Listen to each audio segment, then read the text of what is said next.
2020 has not been kind to the fantasy football owner. In fact, we're going to break down the top 40 overall ADP data from September, identifying every single bust that's taken place in that top 40. The bust ratio will absolutely blow your mind. After we break down the top 40 overall players from ADP data back in September, I'm going to identify my top 15 overall players heading into 2021 redraft. And I'm going to tell you what players I think have the bust potential and the injury potential that was a plague to the 2020 fantasy football season. Will Christian McCaffrey return at all in 2020? Will he be available for week 11? Has Kenyan Drake returned to running back 2 material? All of that and more coming up. The Fantasy Football Show begins now. This is the Fantasy Football Show with your host, Smitty.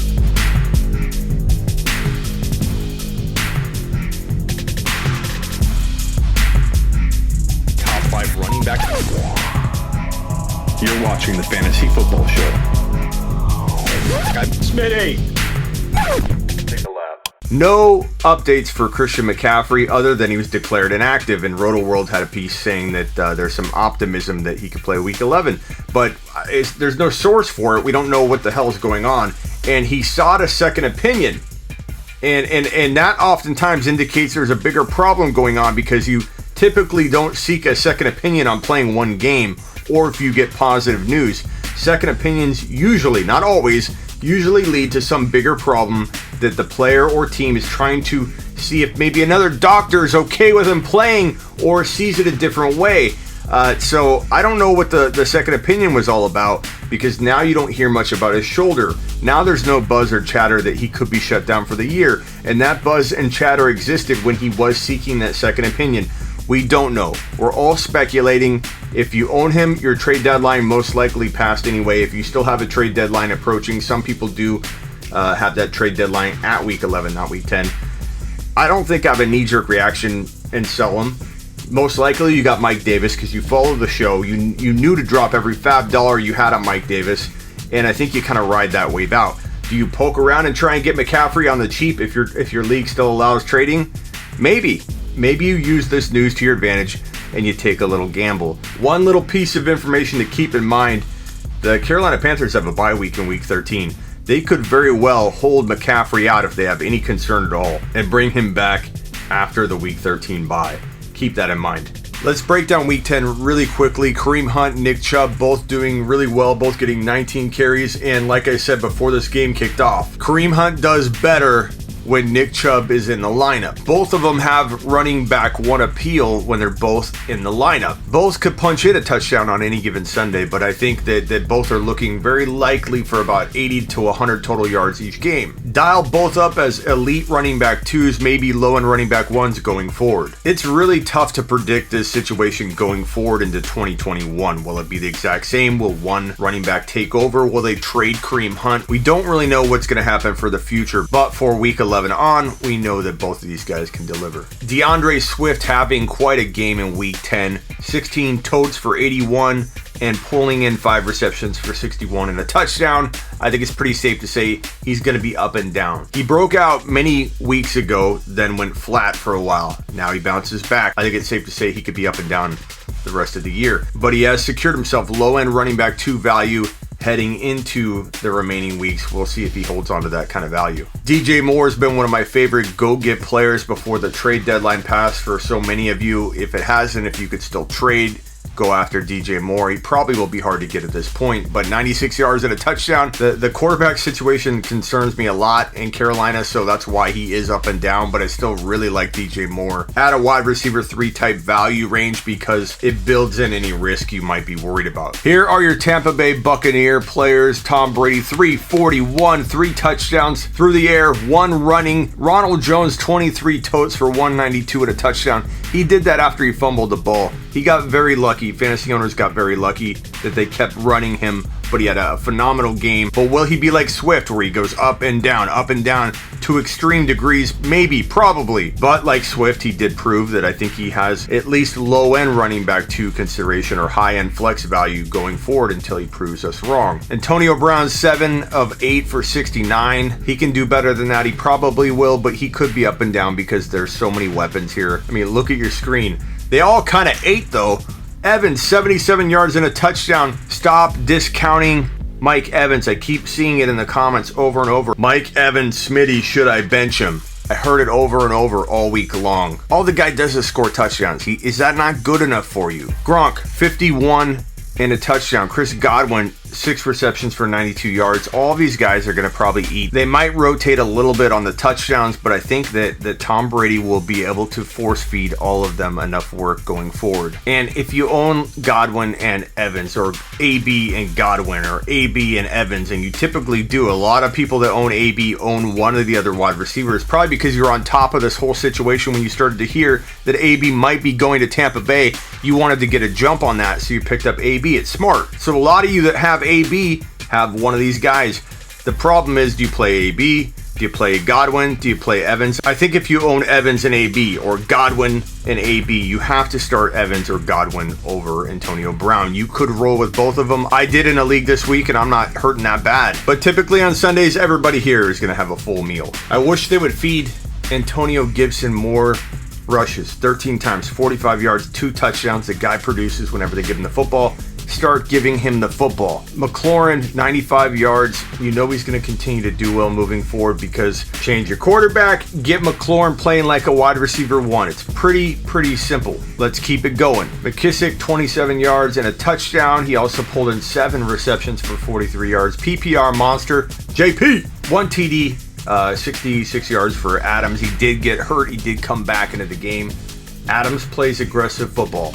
Adams will be a little bit more risky when it comes to getting injured mid-game than most wide receivers. That's the price you pay when you draft a guy that can get you 150 and 2 touchdowns on any given Sunday, Monday, or Thursday, or occasional holiday or delayed Tuesday game because of COVID-19 testing and false positives. You get my point, but D. Adams is a beast. He's top 1 to 3 for wide receivers going forward. He's top 1 to 3 for wide receivers if you're drafting for 2021. Dynasty redraft doesn't matter. Aaron Jones, if you could trade right now in your league, if your trade deadline has not passed, this would be a great target. People are going to freak out about his 13 carries, 46 yards, and 49 receiving yards. I'm not.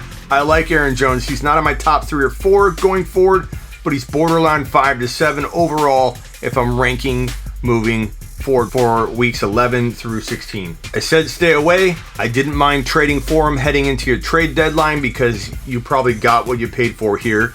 The risk is very low when you bought him low. But everybody drafting Miles Sanders in the top 9 to 14 overall, we're playing with fire because this Eagles coaching staff, look at Boston Scott, they refuse to run one running back. Historically, they will not use one running back, especially when the running back gets banged up and you start to develop guys like Boston Scott. They're not taking them out of the game. They won't take Scott out of the flow. So if you bought him low, it's fine.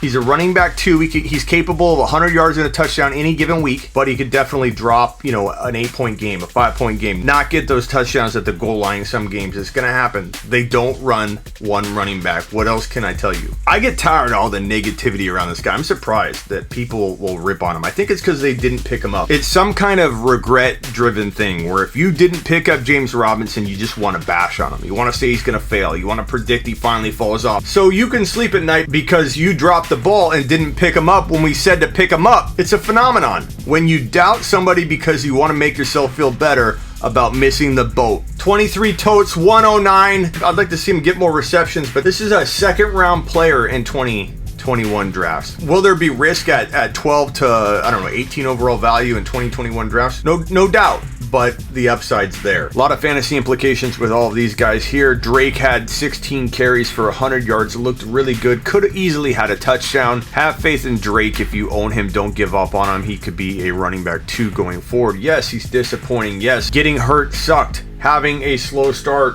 blue. It's important to keep in mind that after his 164 and 2 TDs after week 6, he was like top 5 in the league in rushing yards. Then he has a bad game in week 7, gets hurt, plays half of the game, gets 14 carries, goes on a bye week, misses a game in week 9, his only missed game, comes back in week 10 Probably not 100%. Has 16 carries for 100 yards, 6.3 a pop. He got some carries near the goal line. He could have easily had a touchdown, but the plays didn't unfold the way that they needed to for him to get into the end zone. But I like Drake a lot moving forward at the value you could have got him at walking into week 10. If you owned him, you held him, and at this point, he looks like he's running back 2 capable again. Maybe higher, but curb expectations for running back 2 numbers. Kyler, 22, 32, 245, 1 touchdown, 1 INT, rushing 11 times for 61 yards and 2 scores. It's Mahomes and Kyler Murray. You could argue Kyler Murray, Mahomes, but in redraft, in Dynasty, doesn't matter. He's top 1 to 2, top 1 to 3. You're almost going to get laughed at if he's not in your top 2. I'm really proud of this bold prediction. I added Kyler Murray back in January when it wasn't popular to the top 10 bold predictions heading into 2020, and he certainly has played well enough to have earned that recognition. Hopkins, 7 receptions, 127 and 1 TD, the game-winning 43-yard touchdown reception. Hopkins had a day. You know who didn't have a day in week 10? Russell Wilson, 0 TDs. DJ Dallas did nothing. Lockett did okay, 5 for 66. Where's DK? Oh, he's down at the bottom, 2 receptions for 28 yards. Now, I know everyone's gonna panic because I see it every week. I'm gonna get emails. What do we do with DK Metcalf? For one, you probably don't have a trade deadline anymore. Number 2, I wouldn't trade him at all. He's fine. He's been great all year. Number 3, what are you going to do?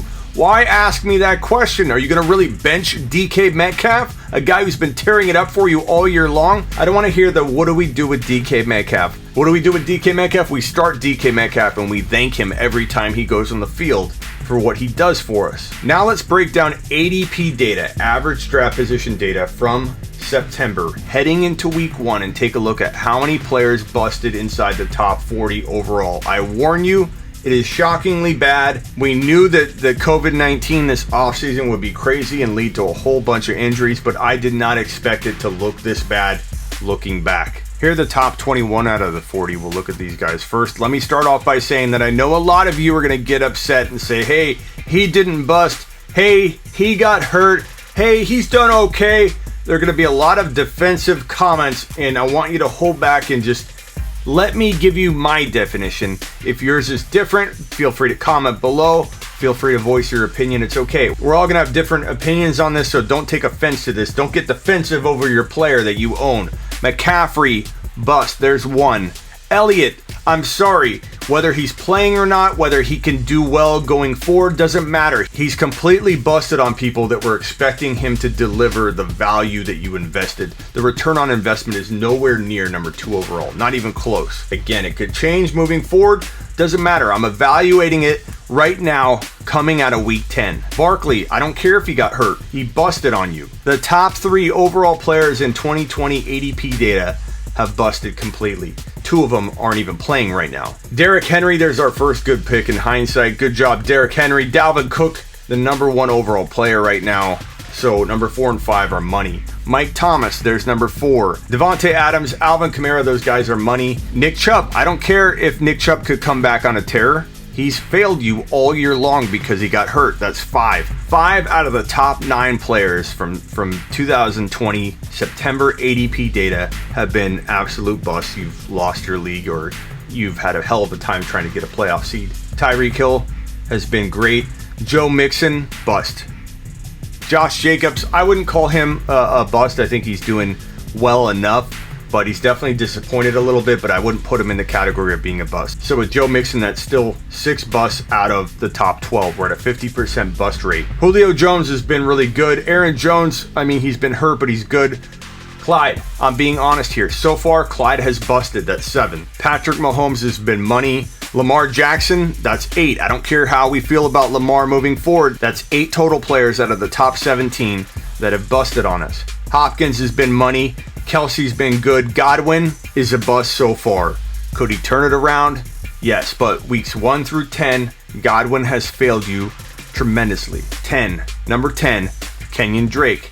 I don't care what he's going to do going forward. He has failed you. Through week 10, he has failed all of us. And I admit being the conductor of that train. I am very hopeful moving forward, as I said earlier in the show, but as of right now, weeks 1 through 10, he failed. That's 10 out of the 21 overall players from September ADP data that have busted from weeks 1 through 10. 10, and we're not even done. Okay, 22 through 40, so we're at 10. George Kittle, busted. Doesn't matter if he got hurt, he busted. That's how I'm defining it. Stop getting defensive. I can hear you typing right now, you Kittle owner. So we're at 11. Miles Sanders, complete bust. Don't even try and argue with me. He's a bust from weeks 1 through 10 completely. That's 12 out of the top 23. Eckler, bust. Are we hopeful for weeks 11, 12, whenever he comes back, week 13? Yeah, we're hopeful, but he busted on you. You've lost a lot of games because Eckler, because of Kittle, because of Sanders, because of Clyde, because of Drake. That's how we're defining bust here. So we're at 13 busts out of the top 24. The first 3, Kittle, Sanders, and Eckler, all bust. Golladay, we got to call Golladay a bust right now because he's hurt too. So we're at 14 out of the top 25. I got to start keeping track on screen here. I'm going to forget. 14 out of the top 25. Mike Evans. I don't think Mike Evans can be considered a bust. He has a ton of touchdowns. I know a lot of you have been frustrated with him. He's had a couple games where he's disappeared, but overall, you can't call him a bust with the amount of TDs he scored. He has 8 TDs so far this season. You can't call Mike Evans a bust. So 14 out of the top 26. Todd Gurley's been playing well. Amari Cooper, bust. 15 out of 28 so far, a bust. Odell, number 16. Chris Carson, number 17. Juju, number 18. At 31 overall value, you have to deliver more than Juju has. That's 18 players out of the top 31 so far, ending at Juju. Adam Thielen, at 32 overall value, you want to call him out, but at the same time, he played really well for a big string of games. Thielen had 2 TDs in week 1, didn't score in week 2. Then he had 4 straight games of having a touchdown. One of them was a 2 TD game, and then he's had a bye week and then 2 bad weeks. You can't call him a bust. That leaves us with 18 out of 32. Jonathan Taylor, definition of bust at that 32, 33, 34 overall value that you probably took him at. So that leaves us at 19 out of 33. 19 out of 33 players have busted. That's insane. AJ Brown, I would not consider him a bust at all. He got hurt, but he's been playing well. David Johnson's right on the borderline because he's out this week. He hasn't done super well lately. He's never had a 100-yard game. If you exclude the week 19 where he got hurt, 42 yards, 57 yards. He did have a touchdown in that game. 96 yards, no TDs. 63 yards, no TDs. 23 yards and a touchdown. 34 yards. I'm sorry, but that's bust material when you're talking top of the 3rd round or into the mid-3rd round range. That's 20 out of the top 35. Mark Andrews, I mean, I like Andrews right now, and I can't believe a lot of people are benching him for some really low-end tight end options, but he's busted. So far, he's busted. 21 out of the top 36 so far. Leonard Fournette, absolutely busted. And I remember getting ripped on back in January when people are like, he's going to tear it up for the Jags. Are you crazy, Smitty? He was so good last year in PPR. Probably one of the biggest bust candidates we've had in a while hit the bold predictions at sleeperu.com. I'm very proud to have him on the bold predictions as the only bust candidate that we had for 2020. Bust.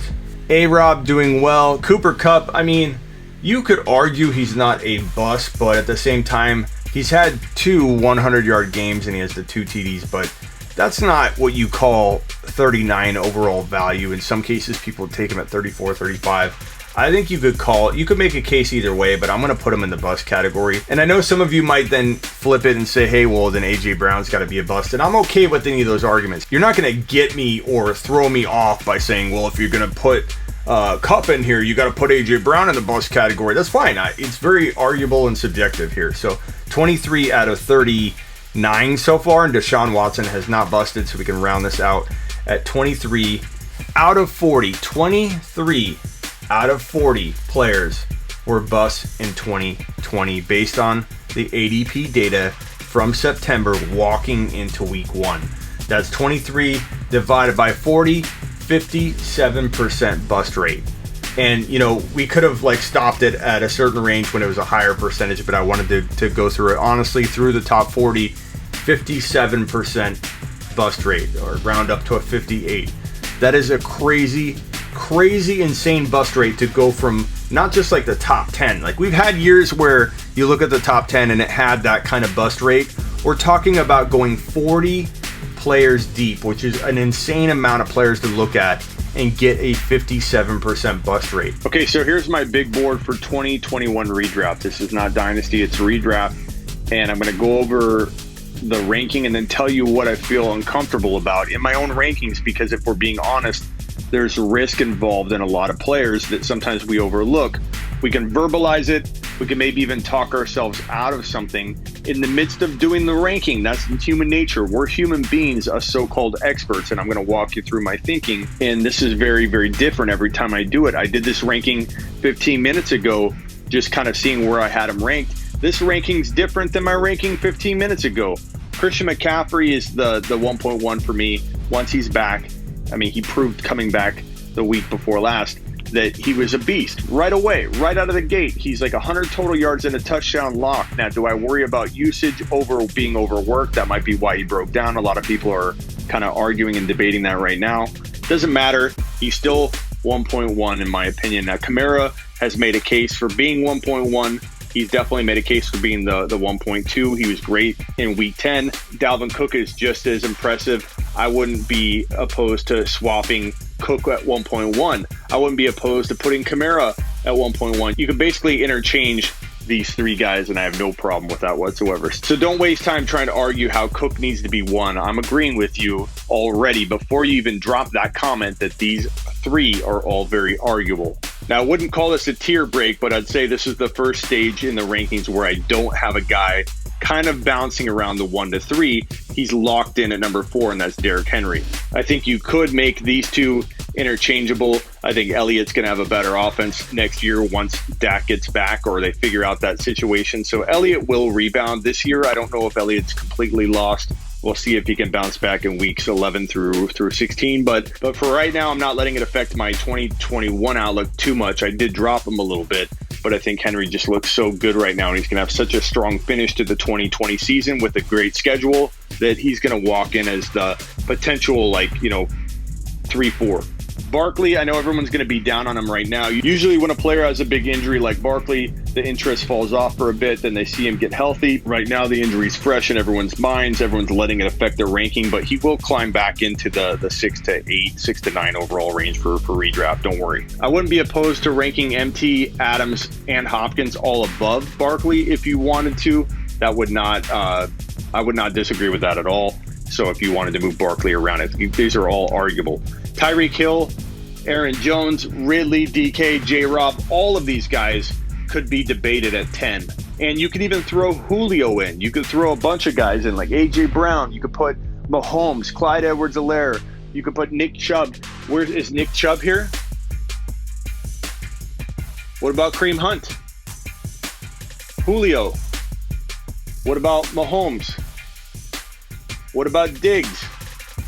What about Kelce for one more year? Where's Jacobs? Jacobs could go right here. Jacobs could go literally anywhere in this range. George Kittle, some people might have him this high. CeeDee Lamb, will he be that good in 2021? What about Galladay, Godwin, Evans, Kyler? Okay, so this isn't an exact ranking. This is me merely calling these guys out to make them arguable conversation pieces from 10 to 15. And me having Julio here doesn't mean that I couldn't put Julio here tomorrow morning when I redo this ranking.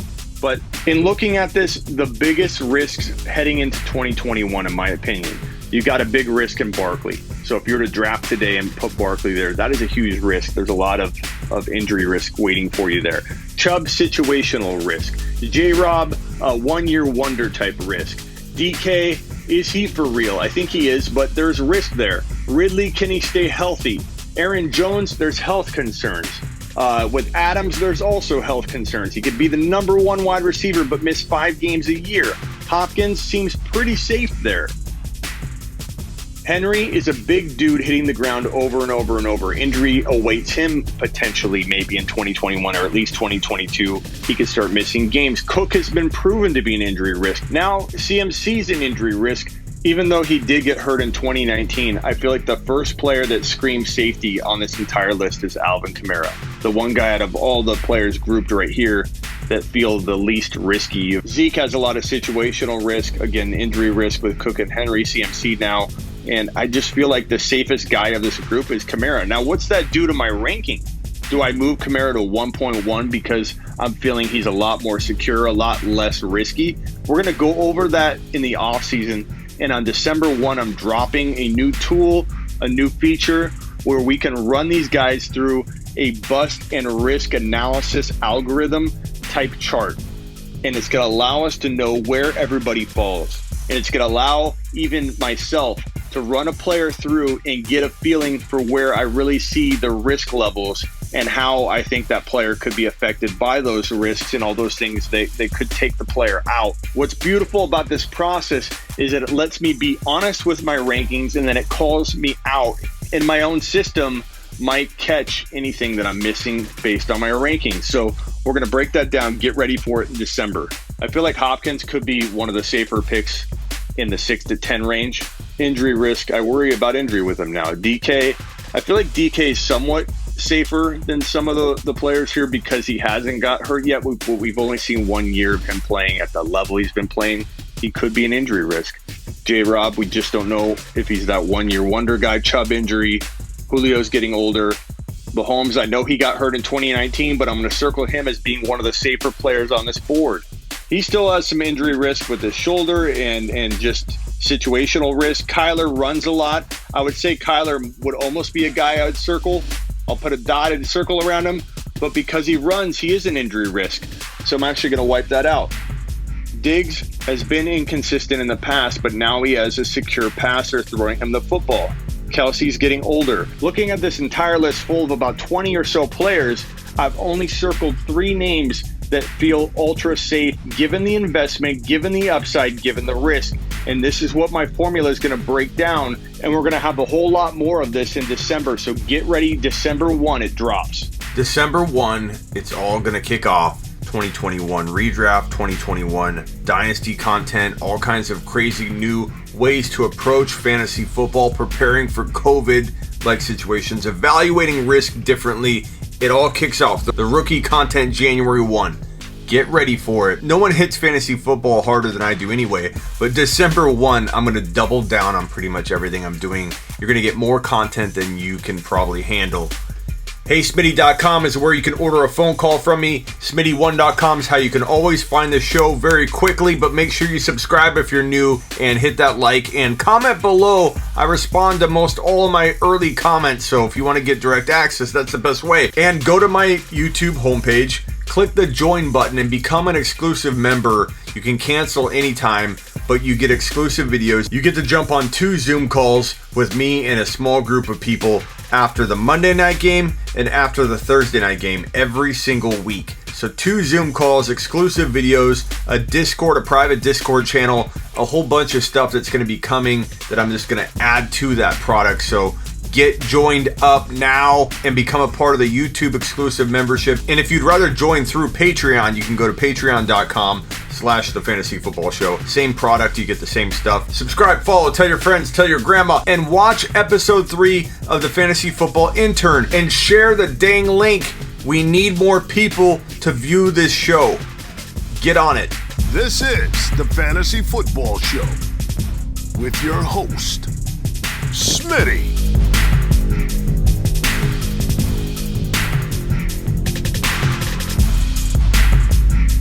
Top 5 running back. You're watching the Fantasy Football Show. I'm Smitty.